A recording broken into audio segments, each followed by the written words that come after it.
लगाने की देरी थी, जाने में कोई देरी नहीं थी। हाथी घोड़ा ऊंट गए, सेना शासन गया, पांचों पांडवों के हथियार गए, पांचों पांडवों के मुकुट गए, अंत में पांचों भाई दुर्योधन के गुलाम बन गए। इसे कहते हैं जुआ। वो अवस्था आ गई। शकुनी कहने लगा, भांजे श्री अब क्या खेल खेलोगे?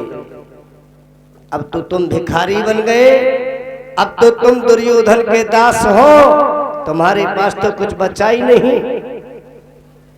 धर्मराज कहने लगे हैं, मामा तुम्हें नहीं मालूम है, मेरे पास में ऐसी अमूल्य निधि अभिशेष है जिसकी कीमत इंद्रप्रस्थ राज्य से भी ज्यादा है। मामा पासा संभालो। बाबा भीष्म कहने लगे, पुत्र धर्मराज ये आप अच्छा नहीं कर रहे हो, महारानी द्रौपदी को दांव पे लगा रहे हो, ये आप अच्छा नहीं कर रहे हैं। लेकिन धर्मराज भी बाबा की बात को नहीं माने। दुर्योधन कहने लगा है, मामा अब तक के जितने दांव थे हमें कोई मतलब नहीं था, केवल मामा एक दांव मेरे लिए, ये दांव हारना नहीं चाहिए, मुझे महारानी द्रौपदी से ही मतलब है। धर्मराज दांव लगाते हैं। एक और राज्य है इंद्रप्रस्थ, एक और मेरी द्रौपदी दुलारी है। हम उनको दांव लगाते हैं, तुम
महारानी द्रौपदी को भी हार गई।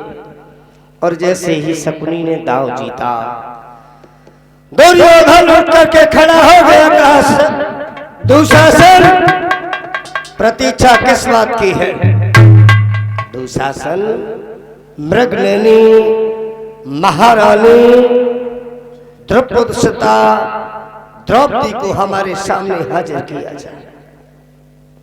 बोला है दुर्योधन,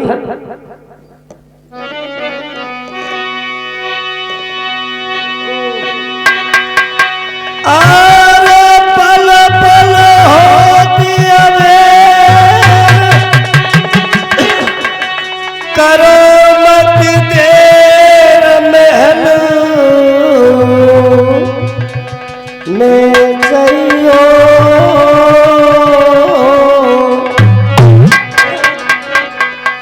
उस मृगनयनी को खींच के तू शासन जल्दी,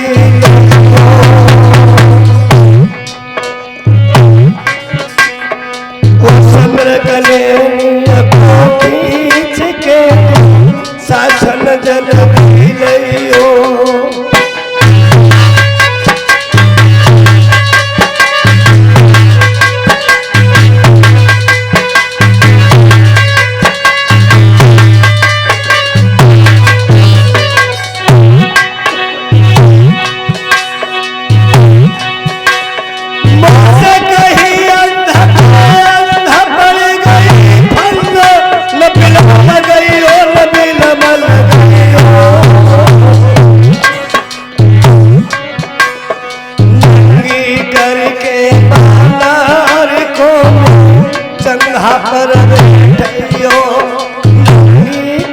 के पाला रे को जगह पर बैठियो।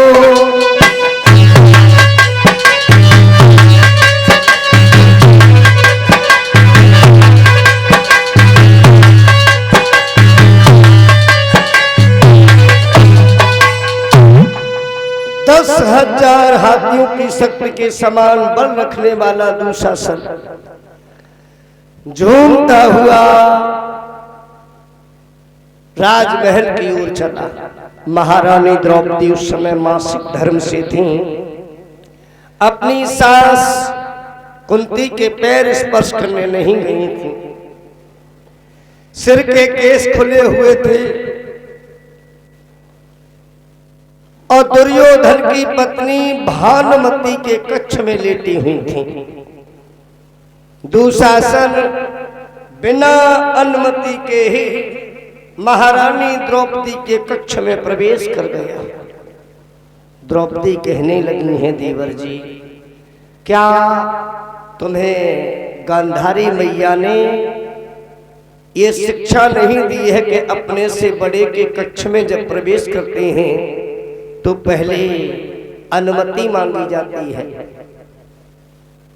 दुशासन कहने लगा कि हाँ भाभी, मेरी मैया ने हमें ये शिक्षा दी है कि अपने से बड़े के कक्ष में जब प्रवेश करो तो पहले अनुमति मांगो।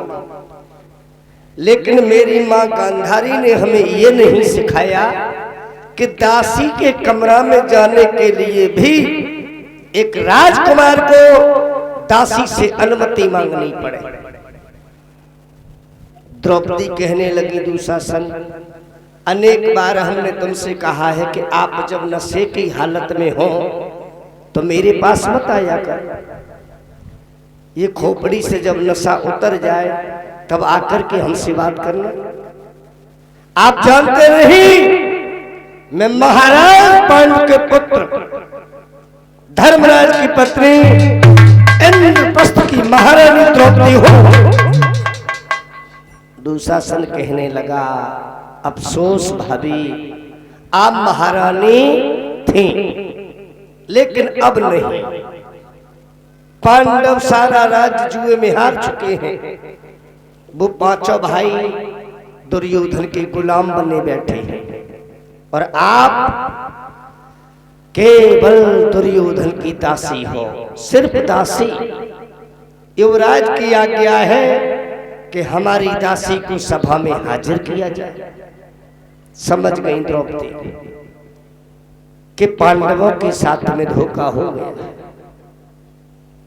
कहा, देवर जी, अगर पांडव हमें जुआ में हार गए हैं तो एक एहसान आप अपनी भाभी पे कर सकते हो।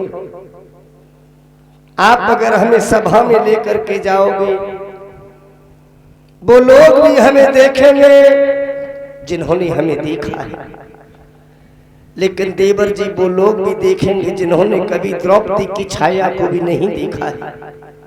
आप हमें सभा में लेकर के जाओगे, बदनामी मेरी नहीं शांतन कुल की होगी। रो करके महारानी द्रौपदी दुशासन से कहती हैं,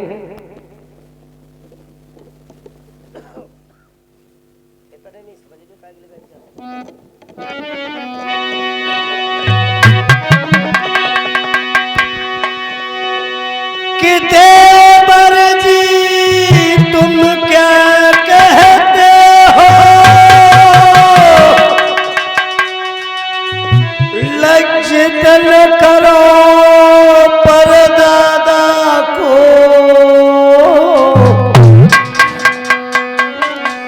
उस भरी सभा में ले न चलो संतन कुल की मर्यादा।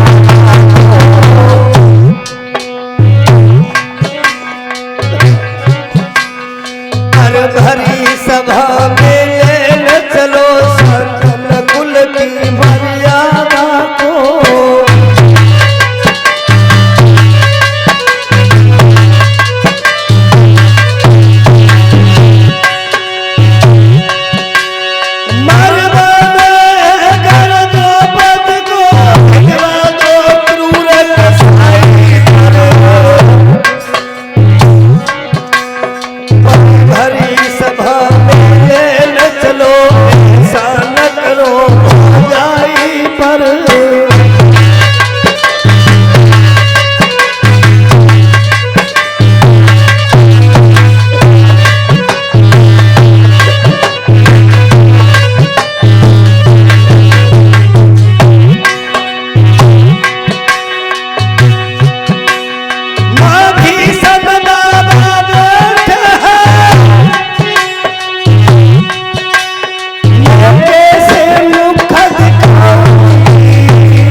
रजस्वला की हालत है, बिलख बिलख मर जाऊंगी।